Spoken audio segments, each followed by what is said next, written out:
Hey there. So, my next guest is helping to build the collegiate esports scene. And actually, like this morning, while he was, before we filmed this, he actually got some news about his own position in college because he's been spending so much time building this business and building the esports, collegiate scene that, wasn't good news, but we had a little bit of a laugh about it. We got to discuss it. So, I know you guys are going to love this one.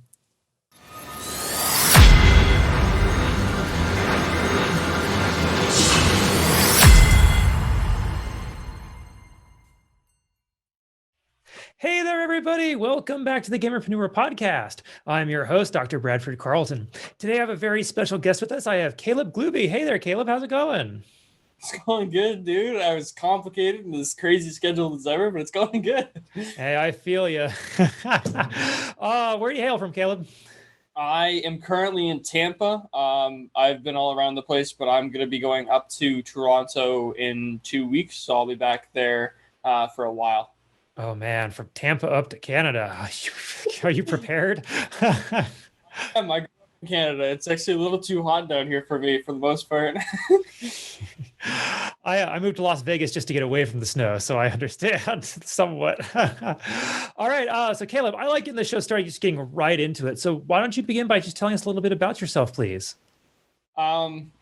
I don't really know where to start with this. I always change my answer, and it's been that way for a little bit. But I am currently the director of esports by title alone. I actually own part of the company in which is the National Esports Collegiate Conference.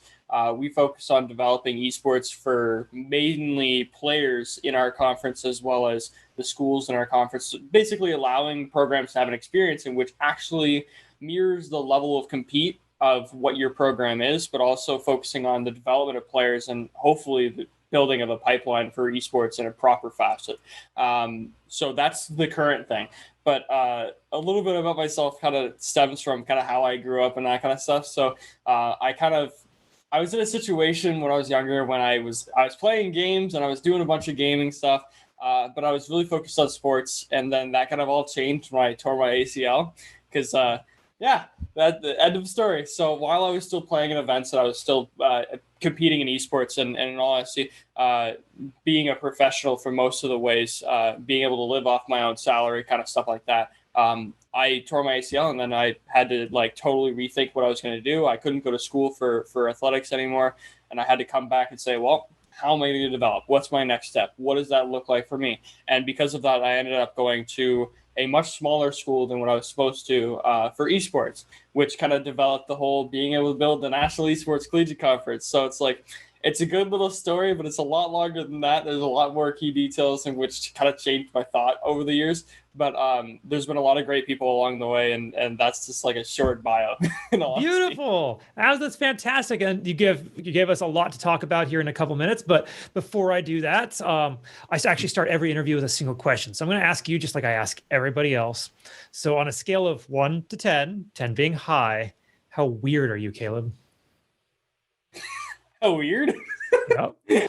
It depends on your definition of weird. Yeah, I'm asking for your definition. I'd say I'm probably like a 13 on some days, but in a normal scale, probably like 5 to 6 for most days. But there are days where it's just like I'm doing 20 hours of work and no one's going to do that. That's weird as hell, right? Or there are days where it's just I'm not doing anything. I'm watching Star Wars. I don't know. That's probably my best guess for that answer. I love that answer. Although this is it's a business show, and I've talked to plenty of entrepreneurs, so 20 hours, that's putting a light day. But I am right there with you. I've required that my wife not watch Mandalorian all season long yet, and the season finale just came out the other night, and so we're finally allowed to watch it. This episode came out tonight, so that's going to be the next thing I do while I work on the next big project that I have to get out tonight. I love it. Okay, so Caleb, this is the Gamerpreneur podcast. So I know you're in esports, you're doing that whole thing, but where did you first get into it? What's your gaming cred? When did you first start playing video games? I got a Game Boy So the first time I ever played was back when the first Game Boy came out, and my parents got it to me because I was too young to go to a wedding and be able to like not distract myself. So I had to distract myself. So a Game Boy, and I was playing. I'm never gonna remember the game names, but there was a Pokemon game. Don't remember exactly which one was on there. There was Drill Dozer, which was basically Mario, but like you had a drill and you had to go through like this world. I don't even remember what the game was, but I remember beating it in like 2 hours. Because back then games weren't that big. There was a bunch of stuff, but like, yeah, Game Boy was where I started. The first time I really started playing was on the original Intel Duo Core CPU. I'm not old, but that was the first computer that I got. And that's really where I started. And I couldn't even remember the games. I think they were all just like the pre-install kind of games when you get like the corner store shop like that's like, hey, I'll get you like these 5 games. But that ended up turning into like the Minecraft when Minecraft started. So back like version 0.2.5 kind of stuff. Back when the game really had no add-ins and there wasn't really much after that. And then from that, I kind of turned into a version of that game which had just done CS Source. So there was a Minecraft game mode that could do CS Source, and I'm like, this is great. And I went and downloaded CS Source and CSGO, which came out a few years later, and played CSGO. And that's where I started really being what I call a gamer. I love it. Does it blow your mind that people are still playing Minecraft? Like I originally got that game like 12 years ago, and like people are still playing it. It's like even bigger now today than it was then. Oh yeah, no, I'll jump on it every once in a while. I've got a couple people that I jump on and out with. I've got a current series going where we're playing a mod pack with a couple of my buddies. So it's yeah, I'll still play that game every once in a while. It's a great game. Absolutely. It's Legos for adults, right? All right, what do you play today then, Caleb? Not much, actually. My business took a very weird turn recently in terms of we were doing a lot better than we thought we were. I kind of like to think we're more of a growth company right now than anything else. So I spend a lot more of my time making sure that our company's in the next phase that we need to be in or developing the next thing. I would love to play more Valorant. I would love to play more Minecraft and just kind of screw around with that. But it is, for the most part, I play work. All right. I get it. I had somebody who is deep in the gaming industry tell me that the deeper you get into gaming, the less time you have for gaming. Yeah, no, I found that one out the hard way. Especially in esports, the more you put on, the more events you do, the more production you do, the less time you have to go and game. Certainly. All right, so let's talk about the business side, because that's enough about like actual gaming stuff. What's your professional background? How did you end up where you're at today? I've done a lot of things. I'm really young for what the industry that I'm in. I'm in collegiate esports, so everyone that I talk to is double my age. Everyone that I work with is older than me. The entire thing is just kind of like I'm a black sheep in all honesty. And my business background isn't really too diverse in that extent, but it is really diverse in terms of if you're looking at specifically the esports realm. I've worked in a couple different esports companies doing various roles. I took on very different roles. I took on many hats at some point just to learn kind of information, be able to develop information, and be able to develop the business end. I have always been really good at looking in the future, looking in the development, and it's actually something that really, for my high school internship, I was kicked out of the company due to my ACL being torn and the fact that I told the boss how to go about developing for the next 3 months. Granted, he went and followed that plan. I'm like, you should get rid of this location. This location is costing you money between shipping parts between A and B, and you should go about developing this. And that airplane manufacturing company is now worth 4 times what it was when I was there. And most of the things that happened were in the first 3 months, and then they've gone back to their kind of stagnant, like, hey, we're developing, hey, we're working on this, but there's not really much that we're doing past that, right? And in all honesty, that came from a small little idea for me, but that's the first time I realized, like, hey, I can see things that other people can't see who are in the ability to see those things, right? give me one look at something, you give me one look at a chance to be able to understand something, and I'll come back to you with a theory on how I think it should be developed. And about 80% of the time is when I'm learning is that theory is not only right, but it helps add value to more than one place. I will tell you, I'm 34 and I still get that.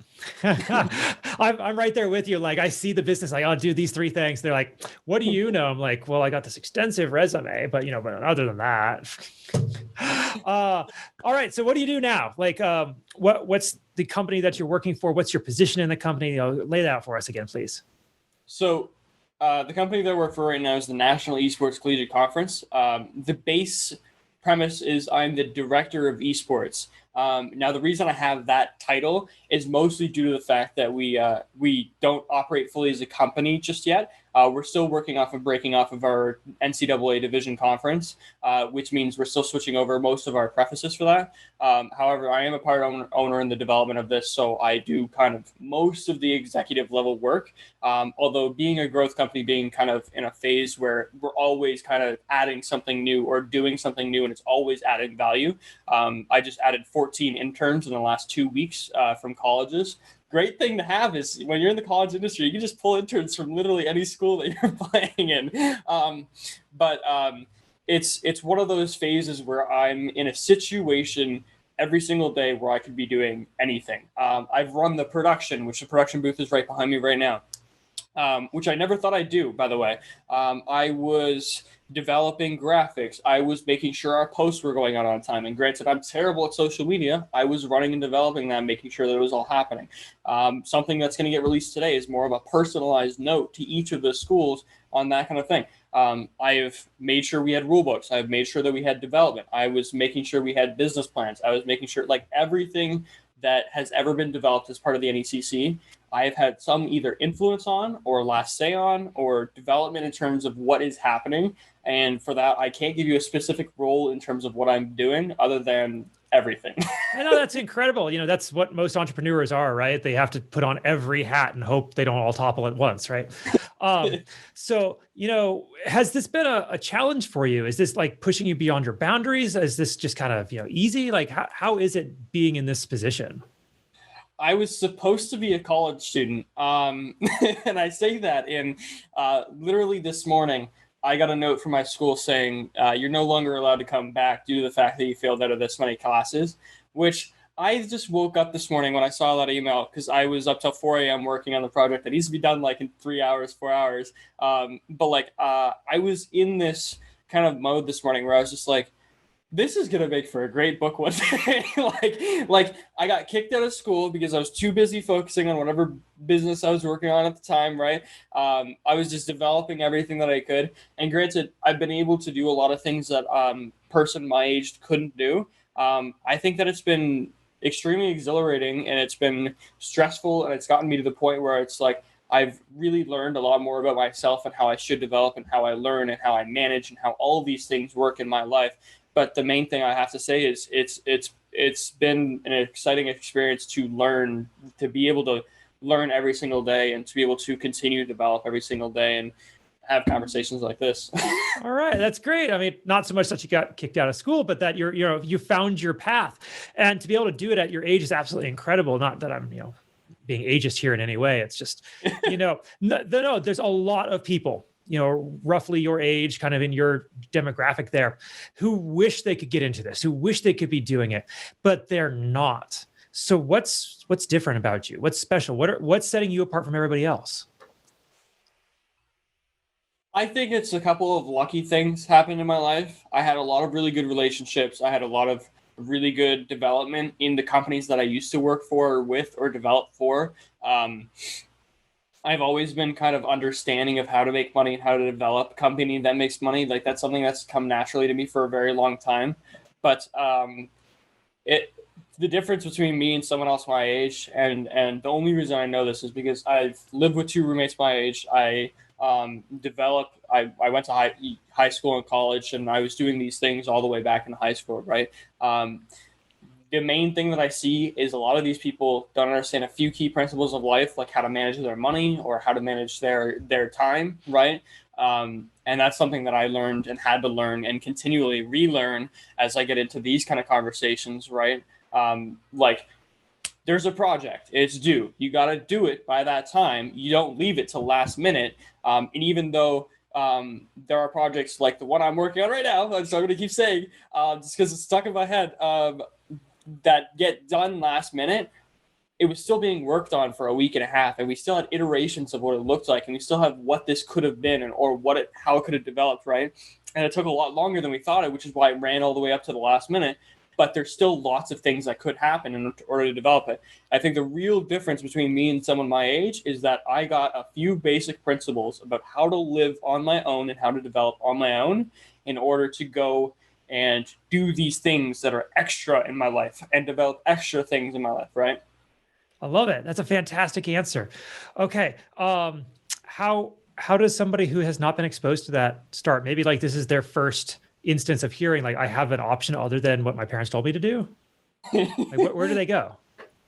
I've been fighting this conversation for a long time. My dad kind of does now. He kind of understands it now, but my mom's still very anti. I just failed out of school, so she's obviously very anti against this, right? But for the most part, it's twofold. It's some that you can do and some that you can't do.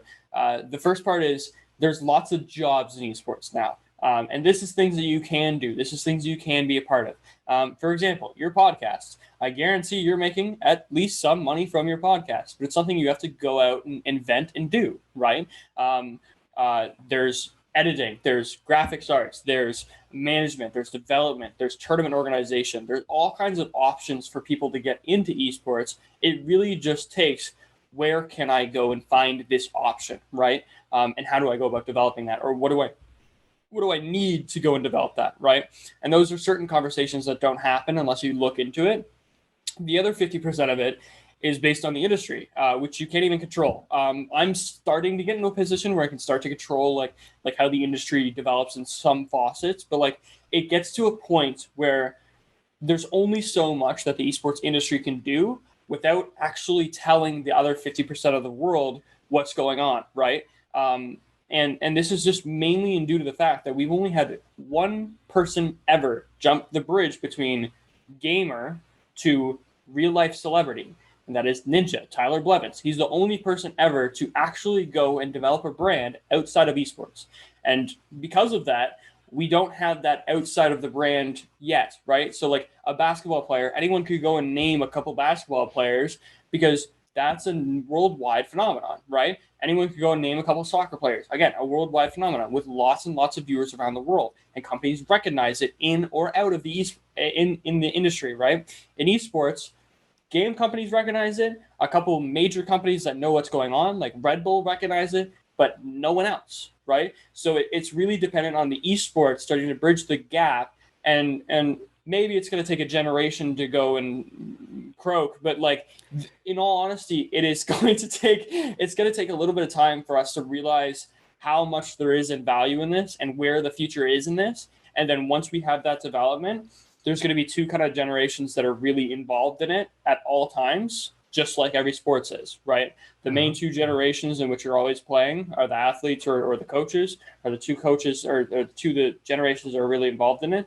and the world will just know eventually. But it's going to take time for esports to develop like that, and that's part of the reason why I say it's not really what your kid can do or what you can do to go tell your parents about this or to go tell your family about this.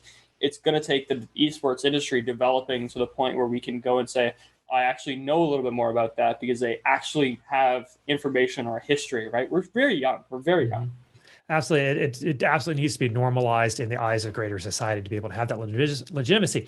And it sounds like that's essentially what you're doing because, I hear from a lot of people in the esports space that they need that high school to collegiate to professional kind of progression. It sounds like you're trying to slot yourself in there. But I'm going to ask you like that typical interview question about where do you see esports going in the next 5 years? We may not be able to wait an entire generation. Where's 5 years from now? 5 years from now really depends on who and what is involved. I could say a lot of different variations of this just because I have the access to see a bunch of different variations in this. Is intellectual property just going to say, nope, no one else can run their things? That means that esports is going to slow down a lot.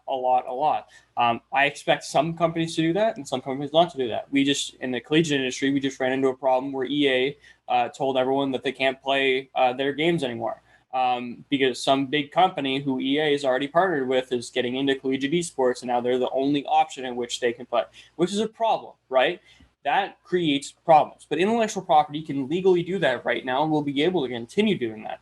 But imagine if someone owns soccer. It's like, yeah, there goes everything. Only these people can play soccer, right? Like, can you imagine? That would ruin the world for soccer, and millions of jobs would just go like gone, right? But that's one kind of thing that could happen.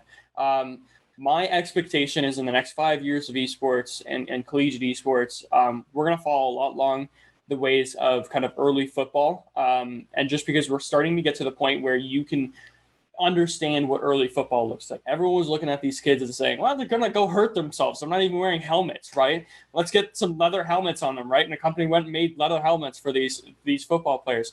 And then people were like, wow, this is like a lot of kids are playing this. And 100 years later, now it's one of the world's biggest championships. And because of that, it's just they had a development period. I think esports is going to go a little bit faster than what football did just because of how many people are adopting it at the early phases and how many countries are doing the types of things that the North Americas have been doing for a while. But like India is building one of the biggest collegiate leagues and biggest professional leagues. And up until last year, they weren't really known as being esports players, right? It was normally South Korea, North America, and Europe. That was the three main places for where you would build esports.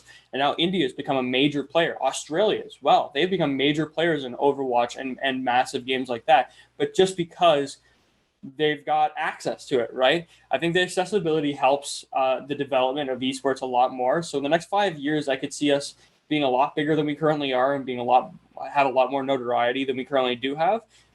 But I also see us being in a situation where intellectual property is a limiting factor in some ways, or outside recognition is the limiting factor in some ways, or as simple as parents and elder people who have influence over the younger generation are just straight up saying no, right? And you see that a lot in collegiate esports, where the older generation of presidents just won't allow their school to get into esports because they have all these preconceptions that in most cases aren't actual fact. I love it. Thank you so much for pointing that out. It's absolutely so true. I myself grew up, my parents told me I was lazy just because I was playing video games. And, but you've developed so many skills from video games. Number one is persistence.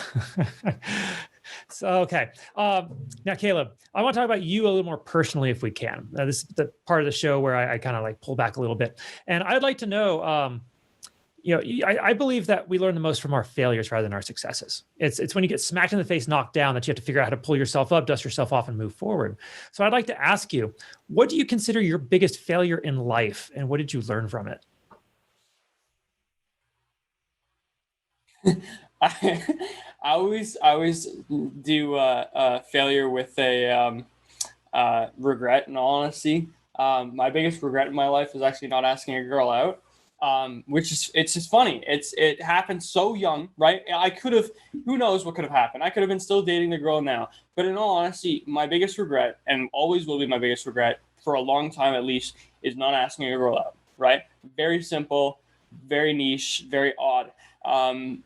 I don't think that actually means too much in the way I've done things, except for the fact that I'm not really, granted, I didn't learn much about how to do relationships after that fact, right? Still don't have a girlfriend kind of stuff. But what I did learn from that is that if I wanted something, I actually had to go and get it and go and do that kind of stuff. And that spun the next 2 years of my life into developing the kind of understanding that I have to this point about the things that I already know, right? And then it just kind of continued. It's now 5 years since that happened, 6 years since that happened. And I still think about that event as really the kickoff point for when my mentality changed about who I am. Hey, at least you learned something from it, right? All right. Kind of on the flip side, what is something that you're working to improve on in yourself today? Oh, everything. I am I'm really good at understanding things and understanding how to develop things, but I'm really, really, really not the greatest manager. I don't think that my staff really does as much work as they could do, and I'm always thinking, hey, that's not their point to do this as much work as they should do. They should be here to enjoy themselves. They should be here to do a bunch of things. I think that being my management style and how I develop with specific people still needs a lot of work. I think that there's a lot of things that I can still develop for time management and ease of use.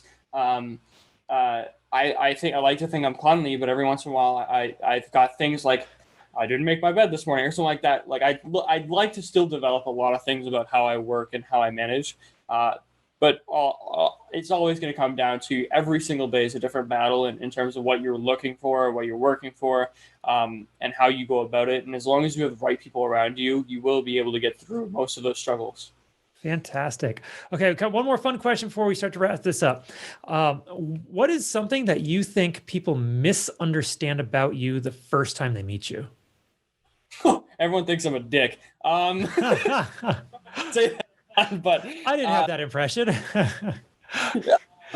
For the most part, I am something that happens just because of my brain and how my brain works. I've never actually been fully diagnosed on how this and why this happens.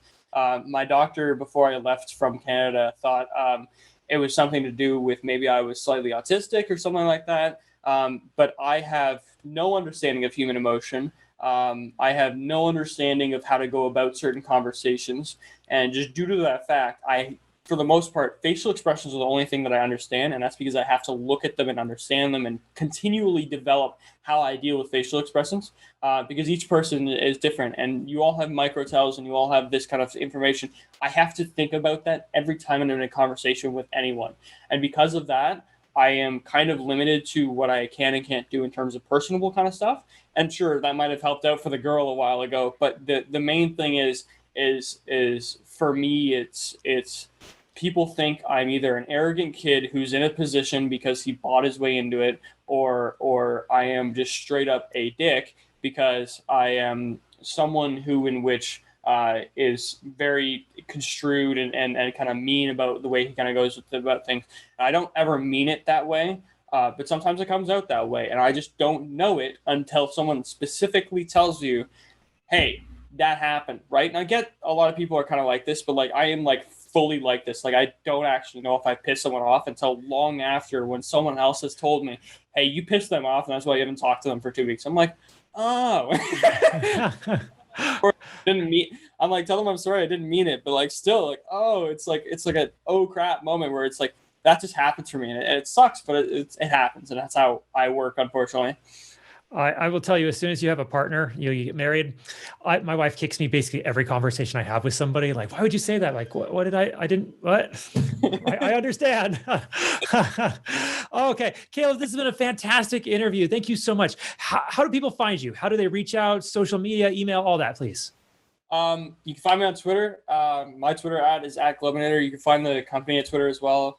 So everything that I use is @Glub1nator, 2 O's, 2 R's. In terms of that brand, that's the kind of basic how to find me. I don't really know if there's any other way that could be linked in. I could give you the links if you want, just to add that into post or whatever that looks like. Sure.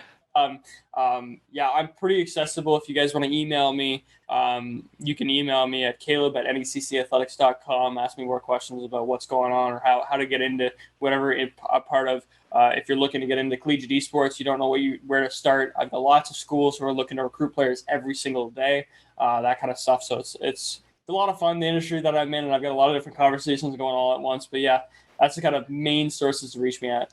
Beautiful. All right. Now, as we're wrapping this up, do you have any final thoughts you want to share or anything I didn't ask you think we still need to cover? I think that there's still a lot you could have asked. The one thing that I would say that you should ask in the next few interviews is, what do you think the main esports problem is? And this is just due to the fact that there's many that I've gotten into in terms of just direct problems. I kind of hinted on a couple of them, like the intellectual property problem. But there's also like the esports bubble. There's two different versions of the bubble. The one where we're all in our own space and no one can get into our space or out of our space, right? Ninja's the only one that has. I noted on that quickly. But also the inflation in which everyone puts their stats at, because no one actually has real stats in esports, right? So there's a bunch of little conversations that I think should be had in terms of problems with esports, but there's still so much more that you could add on. This could really be a 2-hour interview if the other person on the other side of the table is actually willing to answer questions properly. Oh no, absolutely. And trust me, I've had those conversations. I try to keep this to roughly half an hour. On my end, I personally think there's esports is getting too siloed. We have these games that, you like that game, but nothing else. So are you a fan of esports? Or are you really just a fan of that game? Well, 2 years later, a new version of that game comes out, or, at some point it's going to get so fractal. How do we bring it together again? Yeah. And how do you develop that kind of sense and knowledge of what that looks like? Because it's I like soccer, but I'll go play in hockey. I'll go play in football if I get the chance to, and I'll go watch the Super Bowl because it's a massive event, right? But I like soccer sort of thing. And a lot of people do that kind of same mentality, but there's only so many sports, right? Every 3 weeks, a new game can come out that could be the next esport in which could develop the entire world. And we really only have one example of a game staying around for north of 10 years and being the main forefront game of north of 10 years. And that's League of Legends. And even then, their numbers are going up and down every year just due to the fact that people are coming and leaving, and it's harder to get in the game now because there's well more developed people in that game, and they're not bringing in a new audience, so they're having trouble with that. But also, there's so many different kind of like you said, fractals of how people kind of develop what they do and how they go about it, that there's a lot of niches coming out of what's the esports industry, and I think that's going to be a problem that we might run into in the next few years as well. Certainly. All right, Caleb, thank you so much for coming on today. I genuinely do appreciate this. This was a fascinating conversation. Honestly, I love these kind of conversations. I love actually talking about things that should matter in esports that aren't talked about as much, and that means a lot to me. So thank you for the opportunity to be on here today. Absolutely. And for everybody else, I'm going to remind you all, don't be just a gamer, be a gamerpreneur.